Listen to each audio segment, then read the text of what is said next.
Is Matthew Stafford overrated? It's an interesting question, I think. So, first, again, the way to talk about this stuff, I feel like every time people hear someone overrated, they immediately are going to say, no, they're not overrated. But that's the whole point, right? The average person has to rate them highly, and then they have to actually be lower. Or you could also argue the other way around. I think some people say Stafford is underrated still, even after winning a Super Bowl. So, how should Stafford be rated and where is he rated? I think it's the two questions we have to answer. So first, let's just figure out, well, how does the average person rate him currently? What does the average person view Matt Stafford as? Well, according to this little box you're seeing on the screen, the average person has him as the 7.2nd best quarterback in football, whereas I had him as the 12th best quarterback in football. How did I come up with this? Well, the reason I came up with this is what I did was I went back and I just picked the five easiest articles I could find on Google for best quarterbacks in football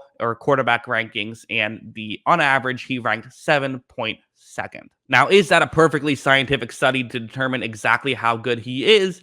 No. But is it something that's interesting? Yeah. Okay. It can put us in the ballpark. And I think that, seventh, I saw a lot of eights around there. It seemed like eight was the most common ranking, but a couple had him a little higher, which is why it bumped up to 7.2. So maybe, seven or eight around that range is where the average person ranks him. I have him lower. So does that mean that he is overrated? I guess by that logic, sure.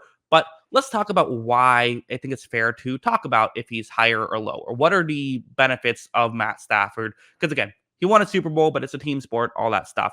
Let's look at his just numbers throughout his career and talk about it that way. So these are his career statistics. I got this back from when I made a video talking about if he should be a Hall of Famer, where you see his, top of the list. His average Pro Football Focus rank is a 13.5. So that's 13th best on average, which is not ideal. I don't think, we're not talking about a top 10 quarterback on average for his career. We're talking about a above average quarterback throughout his career. And same thing with passer rating. His passer rating is actually a little bit lower. So, that's a real thing. Like those are numbers that are true. If you want to use some other statistics like big time throws compared to turnover worthy plays, he has a good number of big time throws, 386 over his career, but also a good number of turnover worthy plays at 267. The ratio you're looking for there is kind of similar to touchdowns to interceptions, and a touchdown to interception ratio of that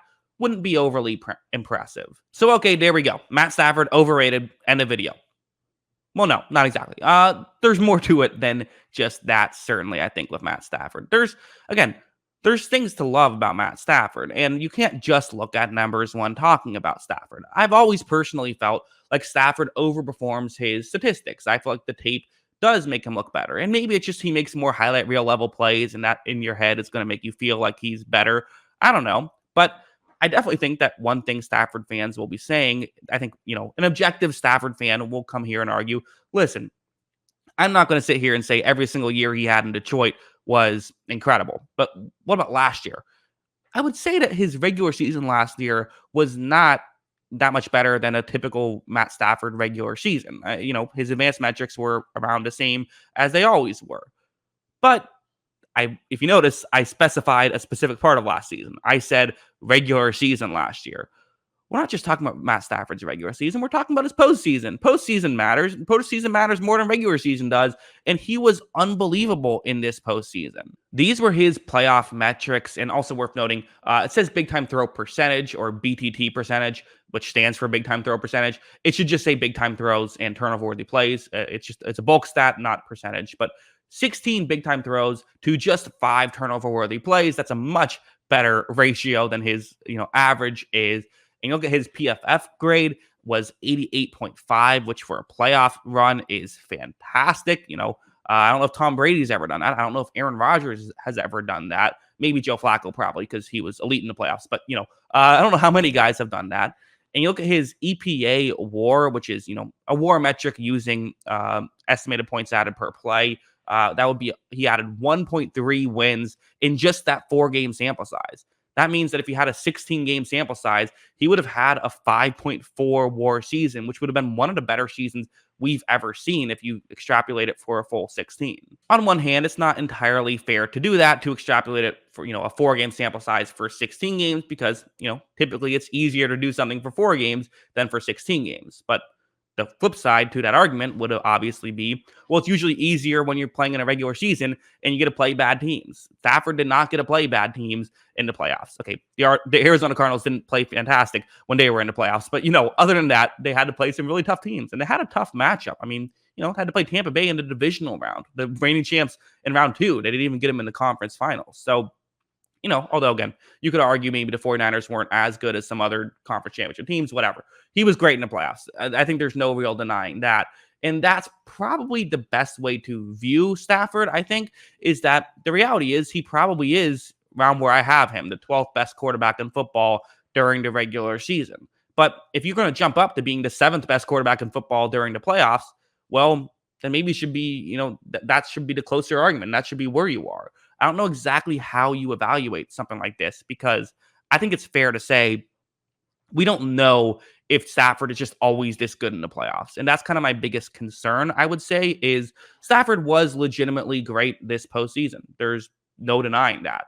But is he someone who is great in the playoffs, or is he someone who was great in a postseason? I feel like we've seen it before where guys who are considered bad playoff performers all of a sudden have a great playoff run, or the other way around. The guys who are considered great playoff performers have bad playoff runs. Both are true and both can happen. And that's the deal. That's the issue with dealing with small sample size.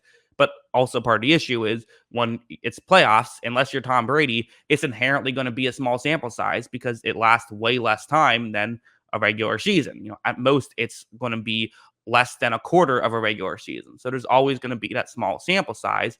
And for Stafford, who his teams couldn't make the playoffs for so many years, that's just adds to it. So is Stafford overrated? I'm going to probably say probably, right? I think any quarterback coming off of a Super Bowl winning season is going to get a little overrated and going to get a bit too much hype. That's just kind of the nature of it. But I don't know if he's massively overrated. I think that he's still a very good quarterback. But I mean, there are some quarterbacks that I would take ahead of him. That's kind of how I view it. I would still rather have, some guys that I think other people wouldn't over Matt Stafford. But again, that's kind of how I view it. And some of it is just a philosophy thing, a team building philosophy thing. Do you take the guy who can win a Super Bowl? Maybe you just do that. I don't know, but I find it interesting. What do you guys think? Let me know in the comments below. Always love hearing from you. And of course, as always, thanks for watching.